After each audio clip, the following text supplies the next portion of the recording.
Hey fellow babies, welcome back to Pachter Factor on SIFTD.net. I'm Michael Pachter, your host. We are especially thankful for the patronage from our Patreon patrons, thank you, and from our YouTube subscribers. You guys are getting this real time. We also offer the content real time to anybody who's a Twitch Prime member who can remember to link their Twitch Prime account to their Amazon Prime account. There's instructions in the show description below, but you've got to do that every so often, every month or so. So if you're watching this and you haven't done it in a while, please check out the instructions. Pretty easy, a couple of clicks and you'll be linked. It costs you nothing and you get our content real time. So Amazon is gonna pay for it. You're already paying for this as part of Amazon Prime. Stick it to them, make them pay for it. Okay, today's question from SIFTD from Beckby. Rumors are swirling, I tell you, swirling, that Xbox will release its next console and a handheld in 2026 to celebrate the 25th anniversary of Xbox and Halo. That would be fun. That would conceivably give it a 2-year head start on PS6. What would Xbox have to do as far as price and hardware power to convince people to switch? Is it even possible now that most console players have built up their game libraries on PlayStation? Is it possible the next Xbox will be the last? Wow. I think Microsoft is not committed to the Xbox hardware as the centerpiece of its gaming strategy. I think they like it.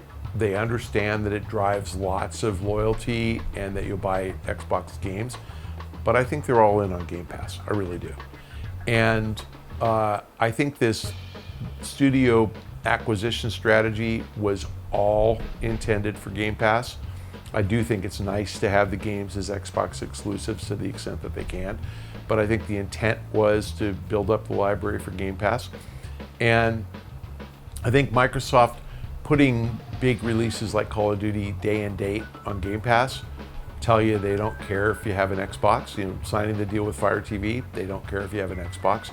I think Microsoft's biggest goal is to sell you a Game Pass subscription, and I think that they recognize that it doesn't matter if you buy Xbox hardware if they don't make money on it. What matters is that because you own the hardware, you buy lots of titles and you pay the royalty on, the Xbox royalty on every title that you buy. But if they can get you to play without a console, then you, the non-console owner, are more likely to play. If you don't own a console, the chance of you playing a console game is 0. And if you don't own a console and you can play a game on your TV with a Fire TV stick, the chance of you playing a console game is greater than 0, period.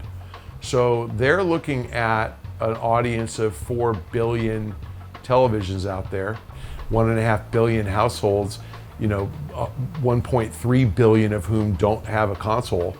And they're just like, we can grow the installed base, the addressable market of our game service 6x if we offer it off console. Happening. So they're far less interested in capturing their minuscule share of that 200 million console households, and they're far more interested in capturing their essentially unlimited share of that 1.3 billion households who don't own a console. And the question is, will they come up with the right business model? That business model is not going to be $20. Can't do it. It's got to be ad supported, either low price or free with ad support, and they'll get there eventually. I think they will. They'll certainly get to low price with ad support. $10 with ad support, I think, is a no-brainer, and I think they'll do it pretty soon. So will they launch next year? 6 years is an unusually short period of time between cycles. I mean, they used to be 5 years, but that was 80, 85, 90, and 95. And 2000 for Sony, and then they kind of extended to 6 years and then 7 years. This cycle started in 2020, and certainly we haven't reached full penetration yet. It would surprise me, but I think if Microsoft were to do this, sure, their last gasp at getting an advantage over Sony, and they might, they might. I doubt we're going to care about graphic fidelity. Like, you saw what happened with the PS5 and how a lot of people just played PS4 Pro instead of PS5, and it took 3 full years after the launch of the next-gen consoles for everybody to embrace next-gen only.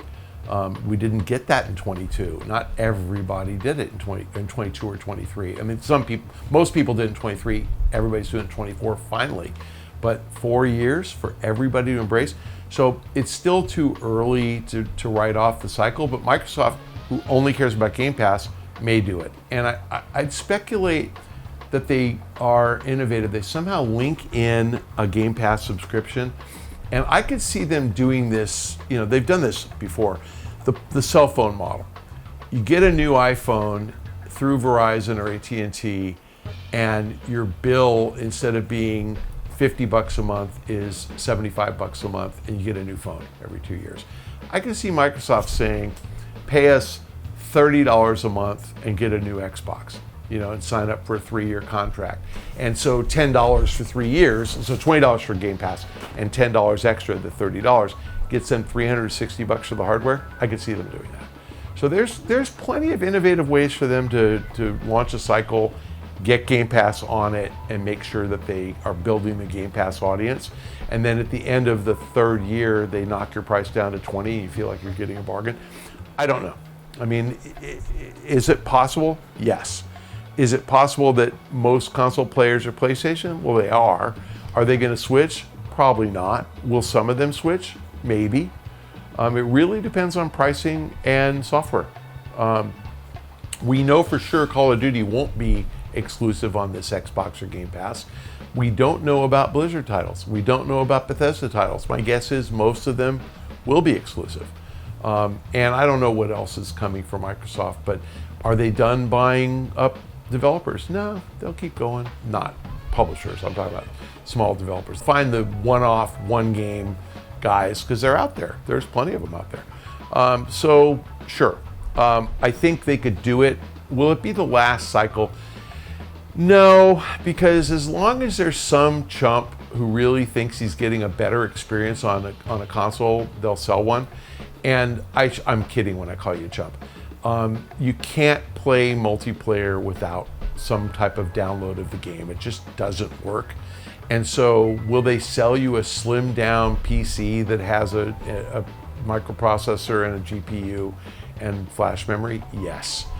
Can they get that cost down? I said this in the prior episode, but yes, I predicted in 2015 that Amazon would do this with an Alexa device.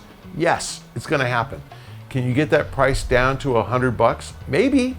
Let's see what the NVIDIA chips cost. Let's see what the AMD combo chips cost. I mean, maybe. Flash memory is nothing. They can do that. So it's just the CPU, GPU, the fan, the power source.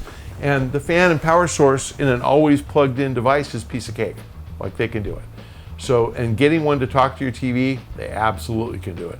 So I predicted this in September 19th, 2015 in Barcelona on YouTube. You can watch it.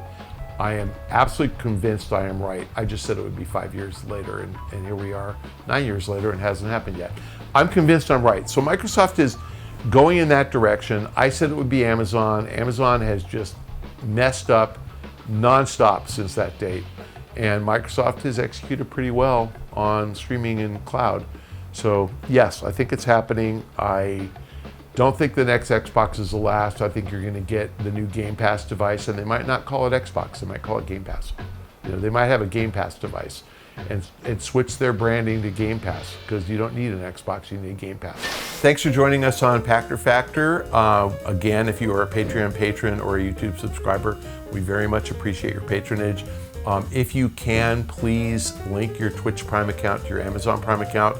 You will be sticking it to Amazon. You have already paid them. They took your money, and they're going to give some of it to us if you just remember to link those accounts. So do it, because Shane needs to buy gas. He's not going to be able to get home tonight in traffic for 2 hours unless you get him at least a gallon of gas.